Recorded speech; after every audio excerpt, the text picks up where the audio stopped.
அக்கா, உண்மையாவே இந்த டெசர்ட்டை நீயா பண்ண அப்படின்னு தம்பி என்னை பார்த்து சந்தேகப்பட்டுட்டாங்க. கஸ்டர்ட் மில்க் பிரெட் பேசி பேசி பாதி டப்பா வேற காலி பண்ணிட்டான். இந்த ரெசிபி பண்ணுறதுக்காக 4 பிரெட் எடுத்துக்கோங்க. பிரெட்டோட சைட்ஸ் எல்லாத்தையுமே இந்த மாதிரி சாப் பண்ணிவிட்டு அதை இந்த மாதிரி குட்டி குட்டி பீசஸாக கட் பண்ணி தனியாக வச்சுக்கோங்க. இனி இதை நம்ம ஃப்ரை பண்ணிடலாம். ஃப்ரை பண்ணுறதுக்காக ஆயில் கூட 2 ஸ்பூன் நெய் சேர்த்து 3 மினிட்ஸ்க்கு ஃப்ரண்ட் அண்ட் பேக் போட்டு லோ ஃப்ளேமில் வச்சு ஃப்ரை பண்ணி எடுத்துக்கோங்க. இனி ஒரு பேனில் 1.5 கப் அளவுக்கு காய்ச்சின பால் சேர்த்து ஸ்வீட்னஸ்க்காக கண்டென்ஸ்டு மில்க், அப்படி இல்லைன்னா சுகர் சேர்த்துக்கோங்க. குங்குமப்பூ கண்டிப்பாக ஆப்ஷனல் தான்.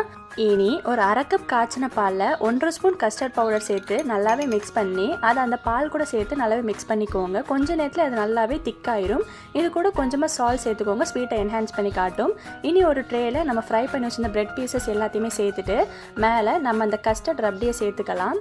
மறுபடியும் இன்னொரு லேயருக்கு பிரெட் பீசஸ் எல்லாம் வச்சு ரப்டியை போர் பண்ணி பிடிச்ச நட்ஸ் எல்லாம் தூவி ஃப்ரீஸ் பண்ணி சர்வ் பண்ணுங்கள்.